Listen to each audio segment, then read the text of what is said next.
I didn't realize I was dreaming until the wallpaper started to bleed. That's how it began.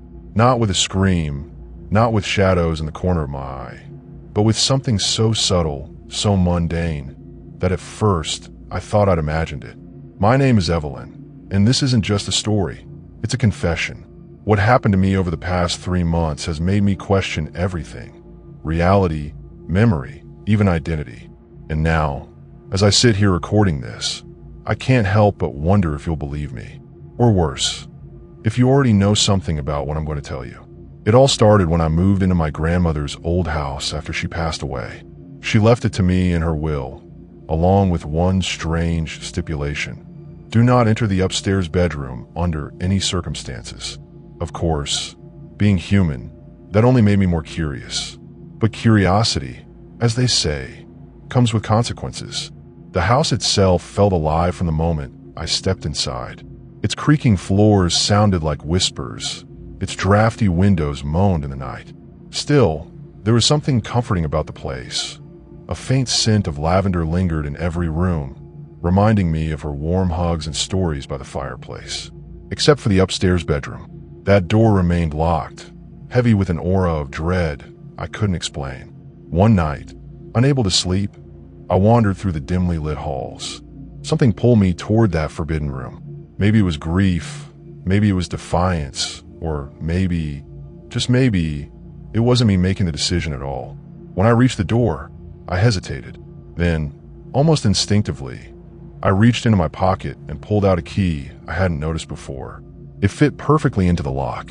The click echoed through the house, loud enough to wake the dead or invite them in. When I opened the door, the smell hit me first, rotting wood mixed with something metallic like rusted nails. The air was cold, unnaturally so, and thick, as though it resisted my breaths. Inside, the walls were covered in peeling floral wallpaper, faded yellow from decades of neglect. At the center of the room stood a single chair facing an antique mirror propped against the far wall. Something about the mirror unsettled me. It wasn't cracked or dirty. It was pristine, almost too perfect. As I approached, my reflection stared back, wide-eyed and pale. But then it smiled. Not a polite smile, not a nervous twitch of the lips. A full, knowing grin that stretched wider than my mouth could physically go. I stumbled backward, heart pounding. But when I looked again, the reflection was normal. Just me, scared and shaking. I told myself it was exhaustion playing tricks on me. But deep down, I knew better. Over the next few days, I avoided the room entirely. Yet, no matter where I went in the house, I felt watched. Shadows shifted in the periphery of my vision. Whispers followed me down empty hallways. And then came the dreams. Vivid, unshakable dreams that felt more like memories slipping through cracks in time. In these dreams, I always found myself back in the upstairs bedroom. Only this time, the wallpaper wasn't bleeding. It was whispering. Words formed between the faded flowers. Sentences written in languages I didn't recognize. Sometimes, I catch fragments. Remember who you are. Find the truth. You're running out of time. But the worst part, each dream ended the same way. I'd look into the mirror, and instead of seeing myself, I'd see someone else staring back. Someone familiar, yet unfamiliar. Her eyes were mine, but darker, colder. Her hair was shorter, her posture sharper. She wore clothes I'd never seen before, and she carried herself with an authority I didn't possess. And she always said the same thing: you should have listened. At first, I chalked it up to stress. Grief does funny things to people. But then, reality started blurring. Objects would move around the house overnight. Doors I swore I closed would be open in the morning. Once I woke up holding a photograph I had no memory of taking. In it, I stood outside the house, smiling, but the house behind me was different. Newer, brighter, with a red door instead of blue. Desperate for answers, I returned to the upstairs bedroom. This time, I brought a flashlight and a notebook, determined to document whatever was happening. As soon as I crossed the threshold, the temperature dropped. Frost crept across the floorboards, and the whispers grew louder. They weren't random anymore. They were forming coherent phrases. You're not real. She took your place. Look closer. I focused on the mirror again, terrified but unable to look away. Slowly, my reflection began to change.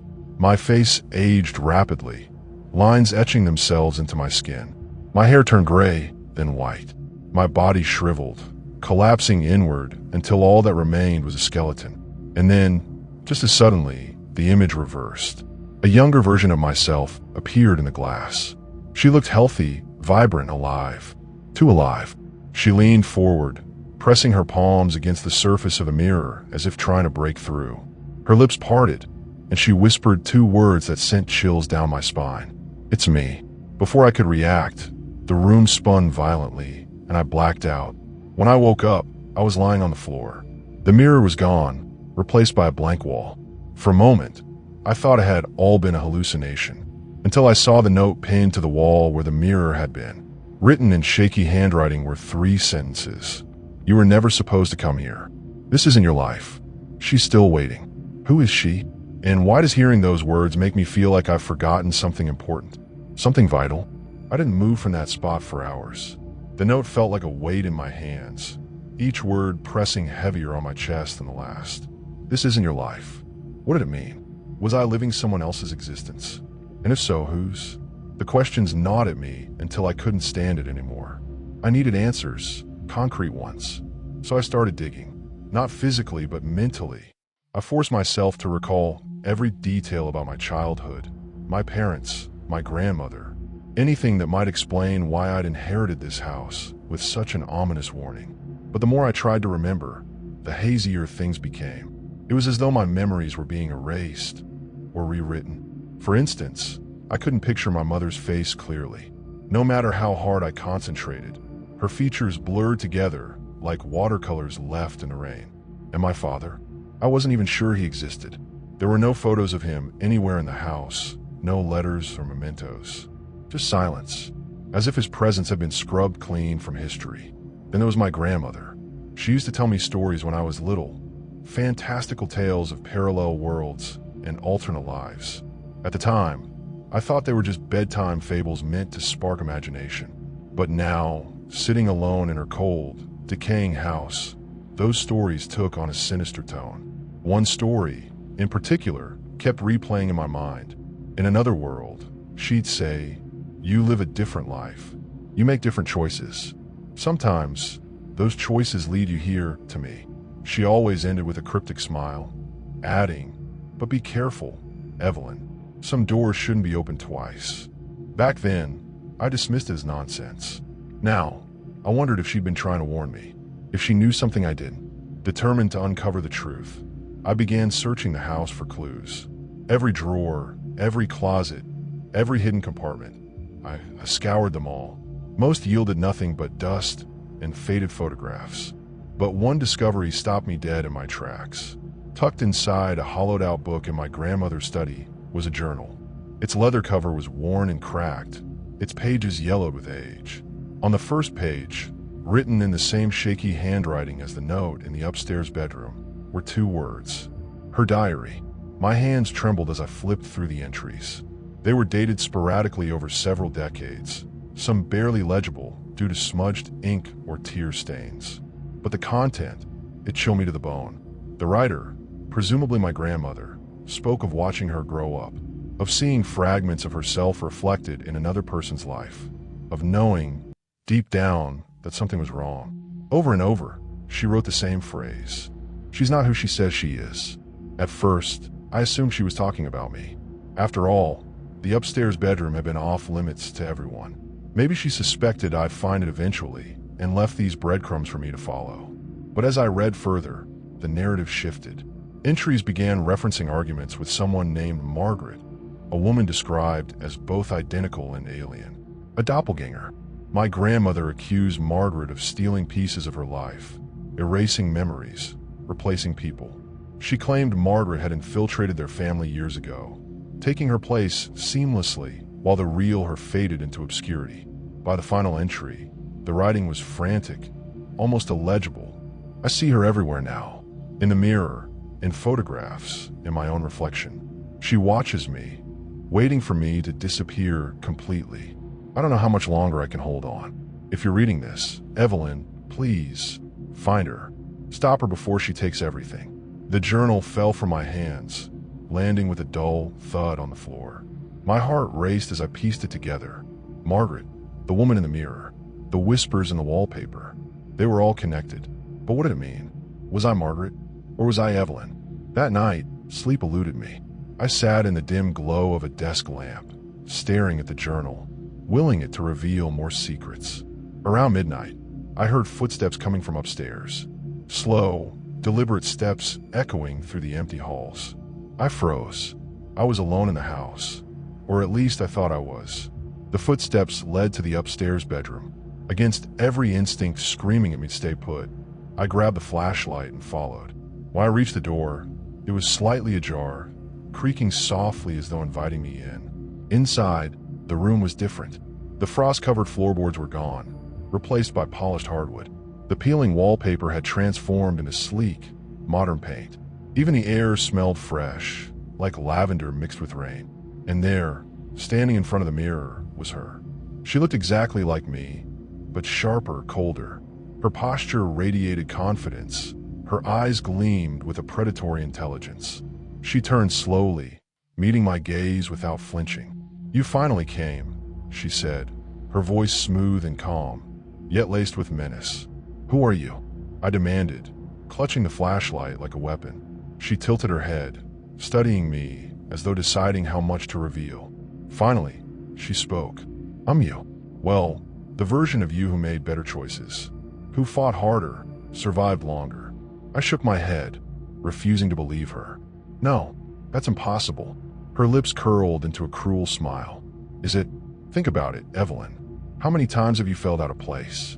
Like you didn't belong? Those aren't feelings, they're facts. You're a copy, a pale imitation of the original." Anger surged through me, drowning out fear. If that's true, then where's the real Evelyn? Her expression darkened. Gone. Erased. Just like everyone else who stood in my way. Before I could respond, the room shifted again. The walls dissolved into darkness, leaving only the mirror illuminated. Within its surface, images flickered like scenes from a broken film reel.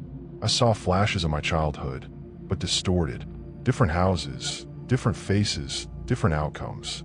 In one scene, I watched myself, or her, push a girl off a swing set. In another, I held a knife to my grandmother's throat. Each image painted a portrait of violence and betrayal. "This is what happens when you let weakness rule you," she said, stepping closer. "You fade away. You become irrelevant." "No," I whispered, backing toward the door. "You're lying." Her laughter filled the room, sharp and cutting. "Am I? Look at yourself, Evelyn. Really look."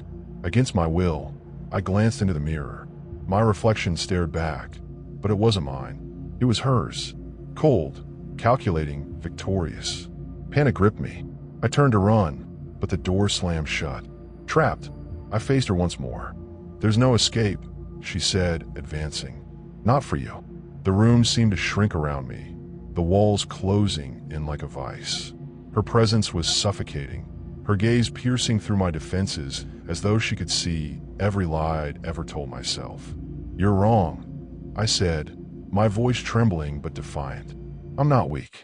I'm not you." She stopped mid-step, tilting her head as if amused by my resistance.